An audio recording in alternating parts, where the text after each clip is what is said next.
नमस्कार, सी न्यूज भारत में आप सभी का स्वागत है। आप सभी को नवरात्रि की ढेर सारी शुभकामनाएं। घने अंधेरे की तरह एकदम गहरा काला रंग, 3 नेत्र, बिखरे हुए बाल, यही मां का 7वां विग्रह स्वरूप यानी कालरात्रि रूप है। मां के तीनों नेत्र ब्रह्मांड के गोले की तरह गोल हैं। उनके गले में विद्युत जैसी छटा देने वाली सफेद माला सुशोभित है। मां की 4 भुजाएं हैं जिनसे वे भक्तों को शुभ फल प्रदान करते हैं। इसी कारण मां को शुभकरी भी कहा जाता है। मां का वाहन गधा है। नवरात्रि के 7वें दिन मां दुर्गा की 7वीं शक्ति मां कालरात्रि की पूजा की जाती है। मां कालरात्रि की विधिवत पूजा अर्चना करने से माता अपने भक्तों को काल से बचाती हैं, अर्थात माता के भक्त को अकाल मृत्यु का भय नहीं रहता है।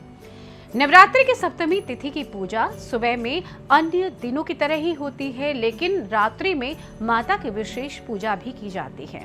आइए जानते हैं कि मां कालरात्रि का स्वरूप, भोग, आरती और मंत्र। शारदीय नवरात्रि का 7वां दिन मां दुर्गा की 7वीं शक्ति मां कालरात्रि की पूजा करने का विधान है। मां कालरात्रि की विधिवत पूजा करने से शुभ फलों की प्राप्ति होती है।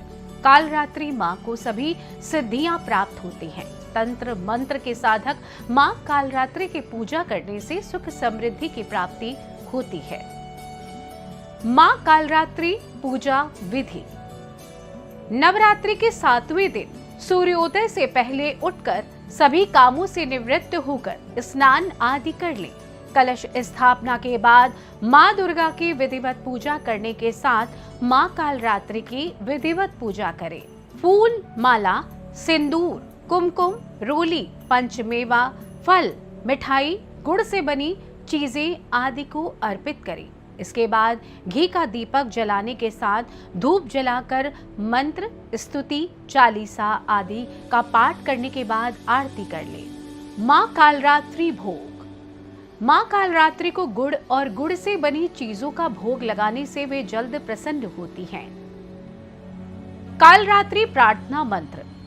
इकवेड़ी जपा कर्णपुरा, नग्ना खरा स्थिता, लंबोष्ठी कर्णिका कर्णी, तैलाभ्यक्त शरीरिणी। मां ब्रह्मांड की समस्त सिद्धियों की प्राप्ति के लिए राह खोल देती हैं और साधक को अक्षय पुण्य की प्राप्ति होती है।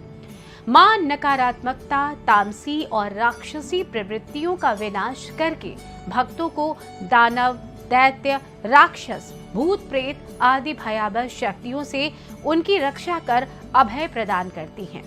उनकी उपासना से प्रतिकूल ग्रहों द्वारा उत्पन्न होने वाली बाधाएं भी समाप्त होती हैं और भक्त अग्नि, जल, जंतु, शत्रु आदि के भय से मुक्त हो जाते हैं। नमस्कार।